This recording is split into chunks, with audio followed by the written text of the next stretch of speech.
Things seemed to be getting better at that point. It was tough, and we began to care for each other a lot more. 72 of those shows were done. CBS had strict rules about how the Smothers Brothers comedy hour could be changed. Every second was looked over. Every word was looked over. But something got through on September 17, 1967. It was missed by the editors. No one in charge saw it. It was only later that even the brothers found out. The camera caught something in the background by accident during the Who show that proved what everyone thought but couldn't prove. There was sorrow at the start of the Smothers Brothers story. Major Thomas B. Smothers Jr., their dad, was in the army. He was in the Philippines in 1941 during World War II. When Japan came in, he was sent away with his wife Ruth and their 2 boys. The Major Smothers was caught. He lived through the terrible Baton Death March. After that, he was sent to Fukuoka no So, 22, a Japanese prison camp with terrible conditions. He was too sick to work in April 1945, when the war was almost over. He was moved from Fukuoka to Korea on April 25. He never got there. Several news sources say he was buried at sea. Some say he was burned at the stake in Korea. Only 36 of the 110 guys who were moved with him made it back alive. The last person to die was Major Smothers. Ruth was left to raise Tom, 1937, and Dick, 1938. Their mother worked long hours while they were growing up in California. They made fun of people who had hard lives for years to come. That funny show got its start at the Purple Onion in 1959, a small club in San Francisco. The brothers were only supposed to stay for 2 weeks, but people loved them so much that they stayed for 36 weeks. People really liked how they mixed folk music with funny stories. A flamenco dancer got hurt one night. Tom and Dick had to stand in for her. Everyone saw how special they were when they showed up out of the blue. They were making $2,000 a week by the end of their run. They were making $2 a night just a few months ago. It was called The Smothers Brothers at the Purple Onion and came out in 1961. It got their career off the ground. Before they were in the Purple Onion, they were in a band that Tom started while he was in college. The group was known as the Casual Quintet. Tom was a guitarist. Dick learned to play the bass to play with him. Each person left one at a time. Tom and Dick kept going, though. To pass the time, they began to joke around between songs. That was the real start of their style. They found that people laughed as much at their brothers' teasing as they did at the music. That teasing between siblings became what they did best. Tom played the innocent one on stage. Dick was the cool brother. They got into a fight in front of everyone. Tom would say, "Mom liked you the most," and the crowd would cheer. It wasn't a fake. They were just that way. People could relate to their entertainment because it was based on real events.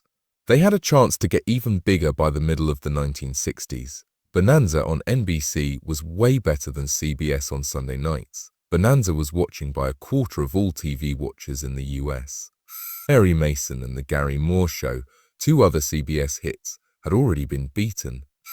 CBS made up their minds to try something new. Their goal was to get younger people to come. The Smothers Brothers were thought to be able to do it. Tom and Dick were smart, funny, and unique. They thought they could make CBS look cool again. The first episode of the Smothers Brothers Comedy Hour aired on February 5, 1967. At first glance, it looked like any other entertainment show. They were presented by Ed Sullivan as normal American kids. After just a few shows, though, it became clear that they were anything but normal. It was a joke about the Vietnam War. They made fun of leaders. They talked about important things. The jokes were smart and brave. They broke the rules every week. It was liked by many. They beat Bonanza in the ratings in just 2 weeks. Younger people watched. Advertisers were very happy. Before they started, Tom had asked to have full creative power. Due to their need for a hit, CBS agreed. They were free to say what they wanted after that deal. Folk singers like Pete Seeger were asked to sing songs against the war. On TV shows across the country, they made fun of President Johnson. It felt like every show was a treat. It felt like every show was a risk. The CBS editors fought them every step of the way. They fought back, and the banning was often part of the show. Like the hosts, the writing team was brave. In that place, young comedians like Steve Martin, Rob Reiner, Lorne Michaels, and David Steinberg learned how to write. They made jokes that were important. They didn't follow the rules for TV. A lot of them changed American humor for good. Saturday Night Live, All in the Family, and The Mary Tyler Moore Show were all changed by their work. Something that no one saw coming happened on American TV in 1968. The Smothers Brothers Comedy Hour showed the Beatles' Hey Jude commercial film on October 6. People in the UK had seen it a few weeks before, on September 8, but this was the first time that people in the US could see this kind of movie. It wasn't called a music video back then. An advertising film was what they were called. On September 4, the Beatles filmed Hey Jude at Twickenham Studios. The set was even made by Paul McCartney. A big band of men in white tuxedos played along. Another 300 people sang the ending with the main cast. After leaving the band for a short time, Ringo Starr had just joined it again. It was more than just a song. It was a big deal for them. That wasn't all. The following week, change was shown on the Smothers Brothers comedy show. Americans got to see the Beatles in a new way when they watched two movies back to back. Even the Ed Sullivan Show wasn't able to do this. No one else could get to what the Smothers Brothers could. It seemed like a big change. The music was shifting. The TV was also changing. Another big event took place on the same show in 1967. Someone asked Pete Seeger to sing. Seeger had been banned from TV for years. He hadn't been on the air for almost 17 years because of the ban. When he finally sang Waist Deep in the Big Muddy, it was a clear attack on Johnson's policy in Vietnam. Before it aired in September 1967, CBS cut the song. There was no way Tom Smothers was going to be quiet. He made sure that the news got out. Because people were mad, CBS had to let Seeger come back.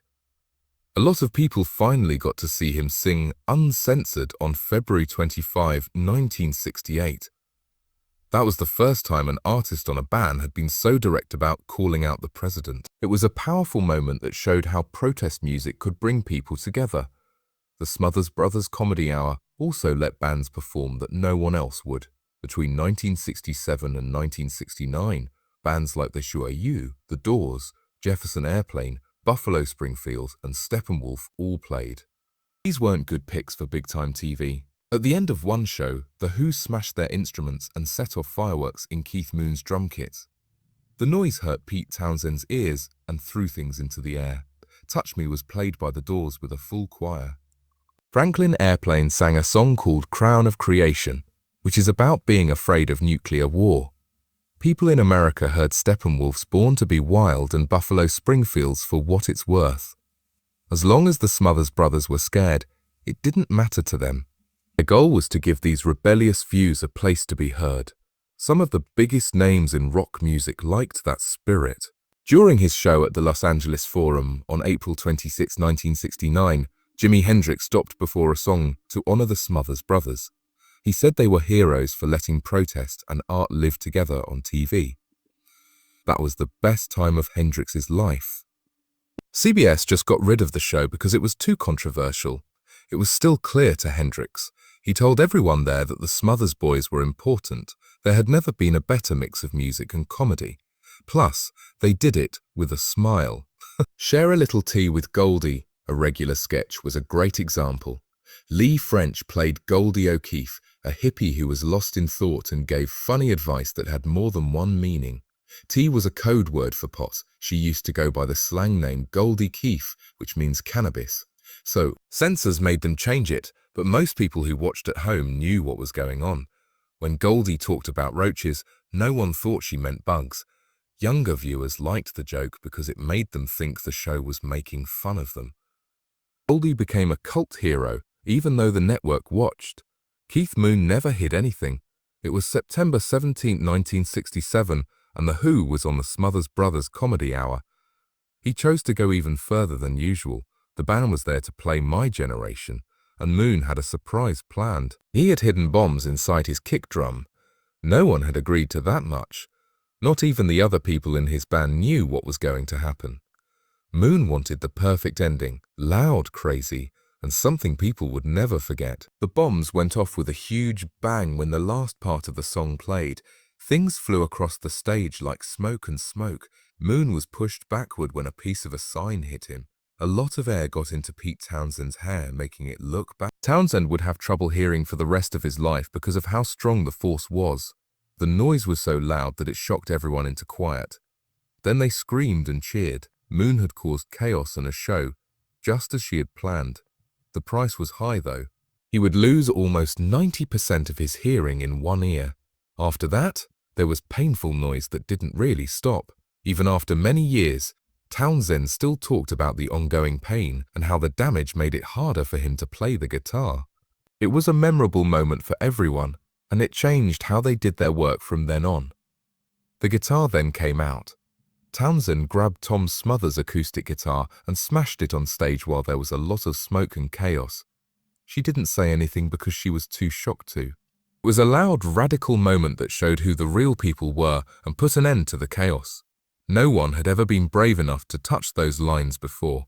The blast and the broken guitar did more than just make the news. It became a famous rock event. Fans younger than me loved it. Older people were very angry. America got something real, raw and defiant from the show. Parents didn't like it, but kids saw it as freedom. It really was a split between generations. It was also what The Who, the Smothers Brothers, and the rest of their rebellious group wanted. It would be impossible to forget the show. Also making a fuss was Joan Baez. Everyone knew that she was a folk singer who fought for peace and fair treatment of people. She was born in Staten Island, New York, on January 9, 1941, and had spent her whole life fighting for what she thought was right. It wasn't until 1967 that Baez was arrested for protesting. Her song spoke to people who wanted things to change. She wanted to sing a song for her husband, David Harris, who was going to jail for 3 years, when she went on the Smothers Brothers Comedy Hour. Rather than going through the draft, he spoke out against the Vietnam War. Baez told the audience that she was proud of him on the show, but CBS cut out most of what she said, leaving only a brief message before she started to sing.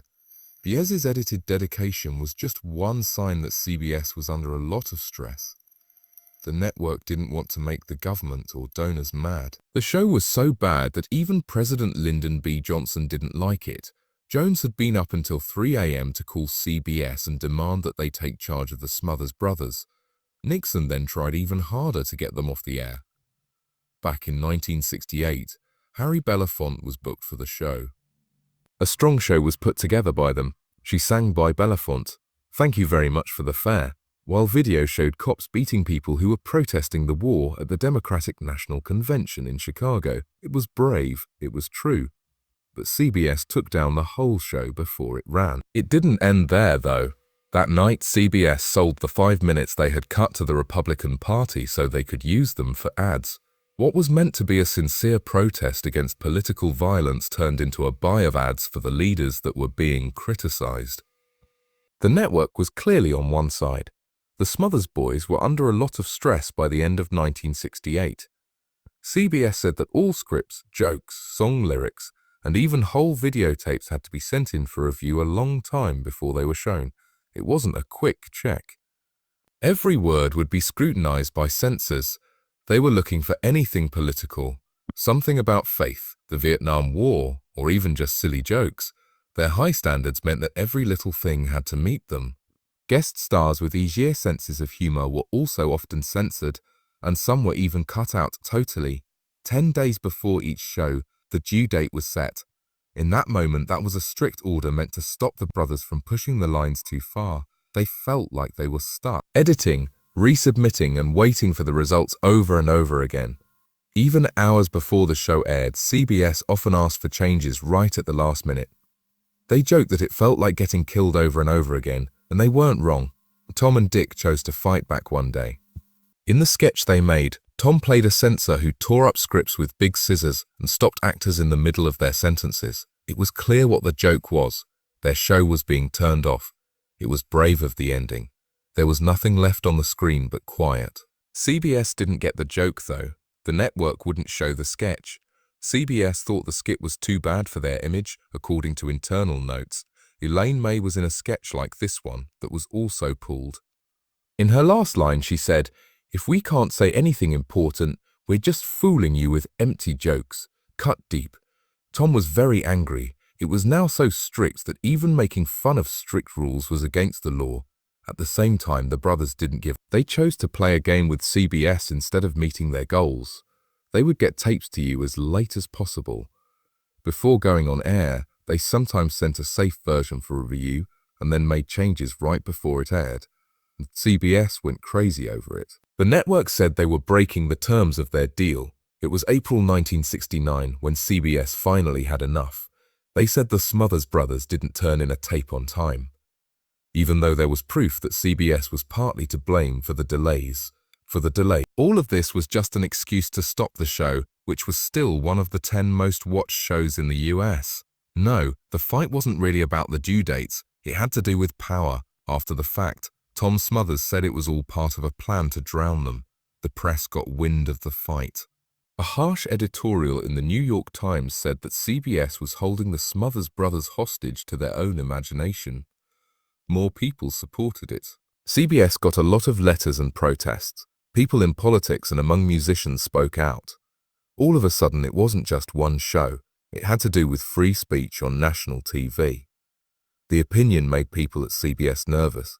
They hurried into talks to fix the problems. The Smothers boys didn't back down. They were set on telling the truth. Tom made it clear. They are not just ending our show. They want to keep the truth from getting out. That stand changed the course of television history. But CBS also had other issues. Ford and Procter & Gamble, two big sponsors, began taking down their ads. Companies were afraid that the show's anti-war and political jokes would turn off their customers. A lot of money was lost quickly. CBS lost a lot of money in just a few months. Internal memos showed that one of the main reasons for the cancellation was pressure from the sponsors. If sponsors were scared away, even a popular show could be lost. Tom thought bitterly later, "We won the lawsuit, but we lost the culture war." Advertisers were telling people that if they spoke too freely, they would be punished. For some reason, one joke went too far. In March 1969, Dick did a Nixon impersonation and joked, "I'll end the Vietnam War as soon as I figure out where the off button is." It was short, sharp, and true. But it made CBS mad and scared advertisers. The new president and the Vietnam War both touched people deeply. The network was already tense, and this made things even worse. CBS turned off the show on April 4, 1969. The cancellation happened right away. CBS said they didn't turn in the tapes on time, but everyone knew it was really about their political views. There were plans for the show to come back for another season. A few weeks ago, The Brothers was picked up for another season. CBS even pulled a show that had already been taped and in which comedian David Steinberg delivered another anti-war speech. In the United States, the episode was never shown. Canada was the place where it was shown. The rejection was harsh and came out of the blue. It let all the other performers know that going too far offbeat would lead to bad things. It got rough in court for the Smothers brothers. They sued CBS for breach of contract and fought for 4 years. They won in April 1973. They were given $776,300, which is more than $5. $5 million in today's money. The decision made history. It made it clear that networks couldn't use censorship as an excuse to stop shows. The win was good, though. They had already lost their base. Their other work never quite lived up to the magic of their comic hour. Then they did a kinder show on NBC, but it didn't do well. CBS quickly found someone else to fill in. Hee Haw, a clean country comedy show with country songs and dumb jokes, debuted on June 15, 1969. There wasn't any humor, politics, or trouble. CBS really wanted that to happen. It was on for 23 years. It was a hit which showed that networks would always pick safe entertainment over risky ones. Tom and Dick were also changed by the fight. Tom took the most damage. Years later, he said that losing the show made him feel empty. It hurt his pride and took a long time to get better. Dick became interested in other things like driving cars and making wine to deal. Both boys will never be the same again. They lived with the scar. The Smothers brothers tried again in 1970. A year after CBS fired them in 1969, they took their act to ABC this time. The mood had changed by the summer of 1970. ABC was careful. The network didn't want any problems like the ones CBS had. They told the brothers to calm down and kept a close eye on them. People were no longer as interested in rebellious fun. People had moved on after the Vietnam War was over. The show ended quickly. ABC didn't give them a full slot because their ratings went down. People's tastes can change very quickly, as this short run showed. They were on the cutting edge one year. The next thing they knew, they were behind. They tried again in January 1975, this time on NBC. The first episode was really big. With a 50 share, it was the 5th most watched show in the United States. Now that number is impossible, but they were successful for a short time. There was stress going on behind the scenes. There was a fight between the director, Joe Hamilton, and Tom and Dick. Dick. There was no way for Tom to do retakes without losing some of his pay. They couldn't easily meet with writers or talk to the press. Soon the show's numbers went down, and it fell to the bottom. Hamilton got angry and left. Tom was finally in charge of the last 4 shows on NBC. One of their most risky jokes was about drugs, which wasn't often seen on prime time at the time. They also had big guests like Ringo Starr and George Carlin. NBC ended the show in the middle of the season, even with these good points. This showed that networks can ruin even the best of comebacks. Something strange happened in 1988. Nearly 20 years after firing them, CBS asked the Smothers Brothers to come back for an hour-long reunion show. They even named it the 20th gathering of the Smothers Brothers, the Smothers Brothers Comedy Hour. 3 nighttime Emmys were up for grabs with the special. Some writers like Steve Martin and Bob Einstein came back too. The show made me feel nostalgic and calm. Some people liked it, but I felt very safe around it. The political spirit of the past was gone. Both fans and reviewers liked seeing them again, but it wasn't groundbreaking anymore. In the same year, CBS brought them back for a full reboot of their show. It was a strange time. There was a strike by the Writers Guild. The brothers stuck to their old habits when they didn't have writers. The guests did most of the funny stuff. They had new texts again after the strike was over. The scores went up a little. The show was even nominated for 5 Emmys. But TV had moved on. From March 1988 to August 1989, the reboot ran for 2 seasons. It never had the same effect as the first one. In the fall of 2022, the brothers' story was written down for good. The Performing Arts Collection at UC Santa Barbara took their whole library. There were pictures, music sheets, recordings, contracts, and legal papers in it. The librarian, David Suber, said it should be next to the Library of Congress. This collection shows how they fought for free speech and how they changed humor. People are still studying their work decades after they did it. Comedy can stand up to power and fight for real change, as this shows. That's what the Smothers Brothers really left behind. They were already breaking the rules before Saturday Night Live even began. From 1967 to 1969, they had a show. A lot of jokes were told about war, censorship, and politics. They taught writers like Lorne Michaels, who went on to make SNL. Later, comics like Stephen Colbert, John Oliver, Jon Stewart, and Samantha Bee went in the same direction. They showed that comedy could tell the truth to powerful people and make people think. The show also helped big names in comedy get their start. Steve Martin wrote one of the first songs. Schwa. Rob Reiner and George Carlin also showed up often. Afterward, many of them said that this show helped them get known. The brothers made a place where it was safe to take chances. That gave funny things in the US a sharp new edge. That went on for many years. They fought back when CBS fired them in 1969. CBS ended their show because of censorship, even though it had one of the best ratings. They were taken to court by the brothers. They got it. It was an important case for TV free speech. It was the first time that a humor show had been able to beat back a network. It showed that freedom of creativity is important. All of this was done at a time when Americans were divided over Vietnam, civil rights, and society in general. It was a bridge to watch the Smothers Brothers Comedy Hour. They had bands like The Who, Jefferson Airplane, and Simon and Garfunkel as guests. Even folk singer Pete Seeger, whose song Against the War got him kicked out. They also showed new films, such as Hey Jude by the Beatles. This was the first time many people saw The Fringe. Bill Maher once said it all very well. The brothers weren't afraid to make people mad when they didn't agree with them. They didn't try to make everyone happy. Funny people showed that they could stand up for something and make a difference. That lesson stuck with them even after the show was over. It's still important now.